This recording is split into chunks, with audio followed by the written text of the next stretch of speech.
साल 2025 हर किसी के लिए उम्मीदों के साथ, नए सपनों के साथ शुरू हुआ था, लेकिन इस बार बहुत कुछ गमगीन हुआ। कई माओं ने अपने बेटे खोए, कई पत्नियों ने पति, कई पिताओं ने अपने बेटे और कई बच्चों ने अपने माता पिता खोए। ये साल कई दर्दनाक खबर, कई असहनीय पीड़ा देकर गया, जिसे आप भी न याद करना चाहते होंगे और ना ही सुनना। इस वीडियो में हम आपको बताएंगे साल 2025 में इस सूबे में क्या क्या हुआ। साल की शुरुआत में ही यानी 16 जनवरी को Olympic gold medalist Neeraj Chopra ने गुपचुप ब्याह करके सबको चौंका दिया था।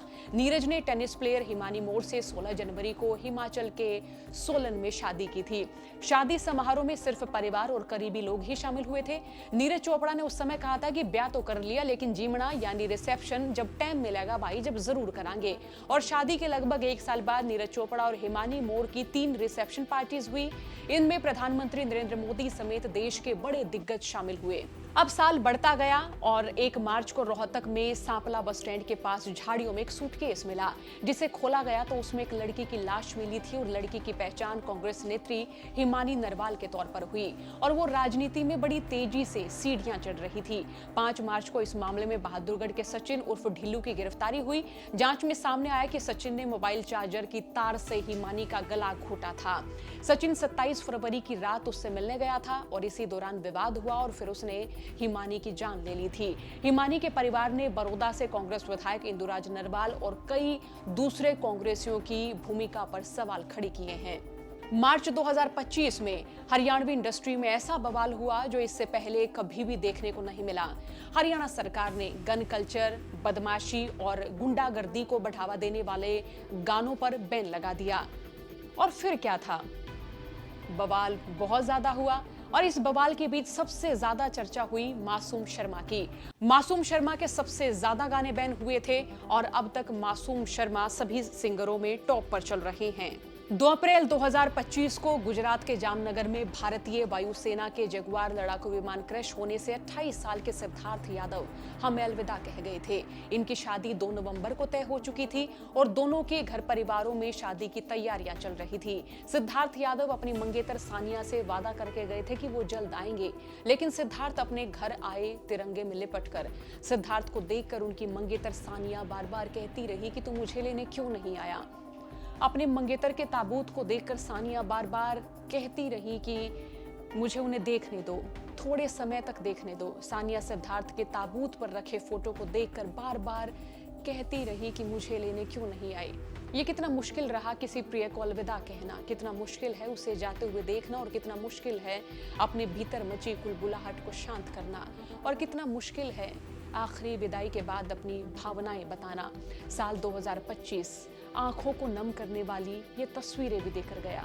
तो वहीं इसी साल 22 अप्रैल को एक और मनहूस घड़ी आई जब पहलगाम हमला हुआ और हिमांशी की आंखों के सामने ही उनके पति नेवी लेफ्टिनेंट विनय नरवाल को धर्म पूछकर आतंकियों ने गोली मार दी।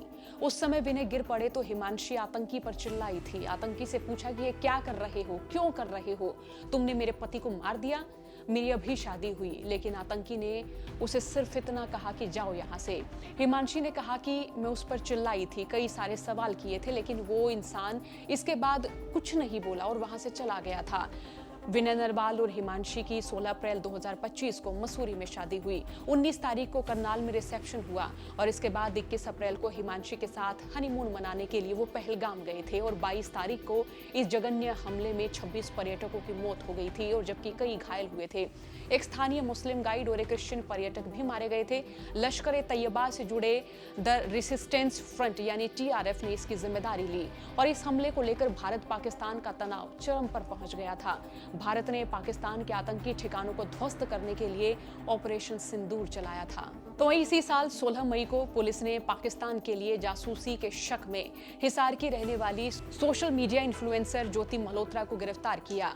ज्योति पर आरोप है कि वो पाकिस्तानी इंटेलिजेंस के संपर्क में थी और उसकी पाकिस्तानी दूतावास के स्टाफर एहसान और रहीम उर्फ दानिश के साथ तस्वीरें भी वायरल हुई। दानिश को भारत से निकाला गया था और पुलिस के मुताबिक ज्योति ने कई बार पाकिस्तान की यात्राएं की। उसके खिलाफ 2500 पेज की चार्जशीट पेश की जा चुकी है और अभी ज्योति मल्होत्रा जेल में बंद हैं। इस साल एक और खबर ऐसी रही जिसने सपनों, परिवार और समाज को सोचने पर मजबूर किया। 10 जुलाई को गुरुग्राम के सुशांत लोक में अपने घर में international tennis player Radhika Yadav रसोई में खाना तैयार कर रही थी जब 4 गोलियां उन्हें मारी गई। कुल 5 फायर हुए थे। इस हाई प्रोफाइल मर्डर में राधिका के पिता दीपक यादव की गिरफ्तारी हुई। दीपक बड़ा रियल एस्टेट कारोबारी है। बताया गया कि पिता चाहते थे कि उनकी बेटी टेनिस एकेडमी बंद कर दे, जिसके लिए राधिका तैयार नहीं थी। दीपक यादव अभी जेल में बंद है। इस मामले में पुलिस 10 अक्टूबर को 400 से ज्यादा पन्नों की चार्जशीट पेश कर चुकी है। इस साल की एक और दर्दनाक खबर सामने आई भिवानी जिले से, जहां 11 अगस्त को लापता हुई ढाणी लक्ष्मण गांव की 19 साल की लेडी टीचर मनीषा का शव 13 अगस्त को सिंघानी गांव के खेतों में मिला था और गांव में कई दिन धरना दिया गया था। फिर कहीं जाकर 20 अगस्त को हरियाणा सरकार ने केस की जांच सीबीआई से कराने और शव का तीसरी बार दिल्ली एम्स में पोस्टमार्टम कराने की मांग मानी थी। इसके बाद ही परिवार अंतिम संस्कार के लिए राजी हुआ था।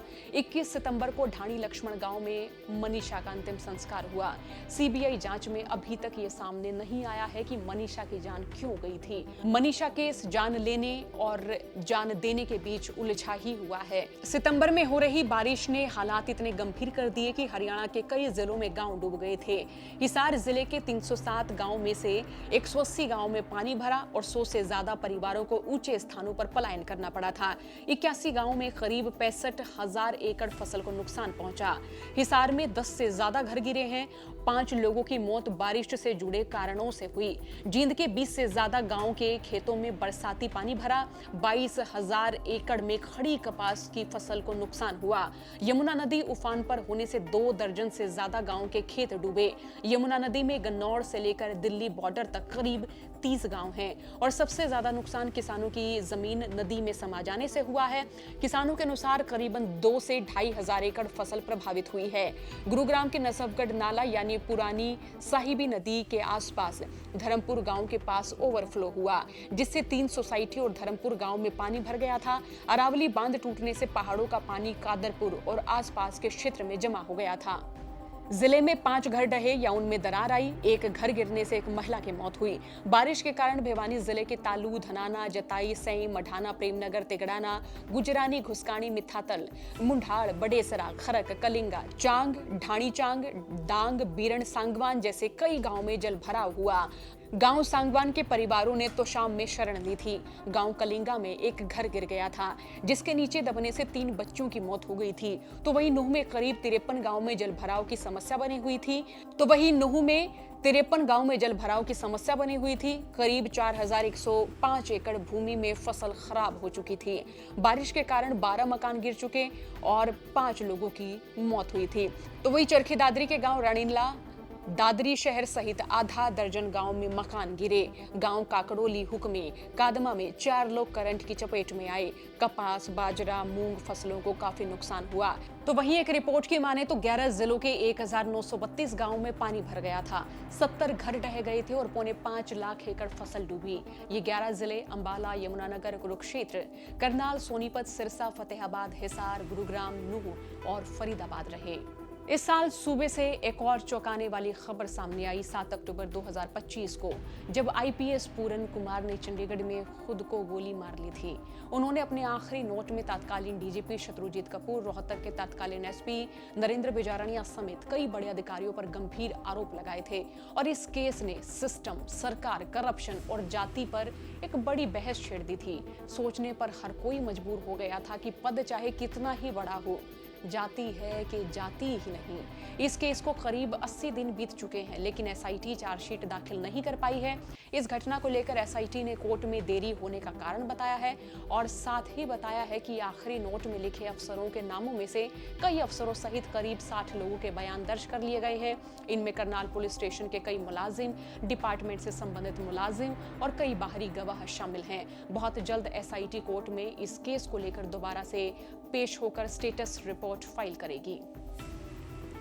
इसके बाद एएसआई संदीप लाठर ने 14 अक्टूबर को रोहतक में अपने मामा के खेत में बने कोठड़े में खुद को गोली मारकर खुद की ही जान ले ली थी।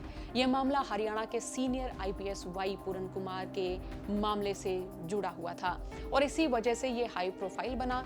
जान लेने से पहले संदीप लाठर ने एक वीडियो रिकॉर्ड किया और 4 पेज का आखिरी नोट भी छोड़ा, जिसमें आईपीएस वाई पूरन कुमार पर करप्शन के गंभीर आरोप लगाए। पुलिस ने इस मामले में 4 लोगों को नामजद किया गया, जिनमें रोहतक आईजी ऑफिस के security in charge Sunil, IPS Y Puran Kumar के गनमैन सुशील कुमार, आईपीएस की पत्नी अमनीत पी कुमार, एमएलए अमित रतन और एक अज्ञात का नाम है। एएसआई संदीप लाठर के शव को पोस्टमार्टम से पहले पूरी तरह से स्कैन किया गया, लेकिन लाठर की खोपड़ी के भीतर कोई गोली नहीं मिली। खोपड़ी में 2 छेद होने का संकेत था कि गोली आर पार निकल गई। गोली एक तरफ से प्रवेश कर दूसरी तरफ से बाहर की ओर निकली होगी। ये खुद से जान ली गई या कुछ और है, इसको कंफर्म करने के लिए फिंगर वेबिंग जांच कराई जा रही है, जिसकी रिपोर्ट आनी बाकी है। तो वहीं साल के अंतिम पड़ाव में 9 और 10 नवंबर को फरीदाबाद के धौज और फतेहपुरा तगा गांव में 2 किराए के मकानों से 2900 किलो विस्फोटक मिला और अगले ही दिन दिल्ली के लाल किले के सामने डॉक्टर उमर नबी ने खुद को विस्फोटक से भरी कार समेत उड़ा लिया। 15 लोगों की मौत हुई और जांच में राज खुला कि व्हाइट कॉलर टेरर मॉड्यूल का गढ़ फरीदाबाद की अल फला यूनिवर्सिटी थी। डॉक्टर नबी इसी यूनिवर्सिटी से था। Doctor Shaheen Syed, doctor Muzammil Shakeen, doctor Adil Ahmad arrest हुए। अल फला ट्रस्ट के चेयरमैन जवाद अहमद सिद्दीकी की गिरफ्तारी से गल्फ समेत विदेशी फंडिंग का पता चला। तो वही साल 2025 जाते जाते हरियाणा को एक नया जिला भी दे गया। 16 दिसंबर को सूबे के मुखिया नायब सैनी ने जब रैली में हांसी को जिला बनाने की घोषणा की, तब लोगों ने खड़े होकर तालियां बजाई। इससे पहले साल 2016 में दादरी प्रदेश का 22वां जिला बनाया गया था। हांसी की तरह गोहाना, डबवाली, असंध भी जिला बनने की दौड़ में थे। हांसी को जिला बनाना बीजेपी का राजनीतिक मास्टर स्ट्रोक बताया जा रहा है, क्योंकि सूबे के सियासी इतिहास में अजब गजब संयोग है कि राज्य में जिस भी सीएम ने नया जिला बनाया, अगले विधानसभा चुनाव में वो अपने बूते पार्टी को पूर्ण बहुमत नहीं दिला पाया है। अब देखना होगा नायब सैनी की किस्मत के सितारे कैसे रहेंगे। तो ऐसे बीता साल 2025 और ये रही सूबे की साल 2025 की बड़ी सुर्खियां। आपके जहन में भी साल 2025 को लेकर कोई याद जुड़ी हो, कोई याद हो जो आपको बार बार घर कर रही है, या कोई दुख हो, किसी तरीके की वेदना हो जिसे आप चाहते हैं कि हम बताएं, वो लिख दीजिएगा कमेंट बॉक्स में। आपने ये वीडियो देखी, बहुत बहुत शुक्रिया। हरियाणा तक के साथ जुड़े रहिएगा। चैनल सब्सक्राइब नहीं किया है तो जरूर करें। इंस्टाग्राम और फेसबुक पे भी हम हैं, वहां भी जुड़िए हमारे साथ। राम राम।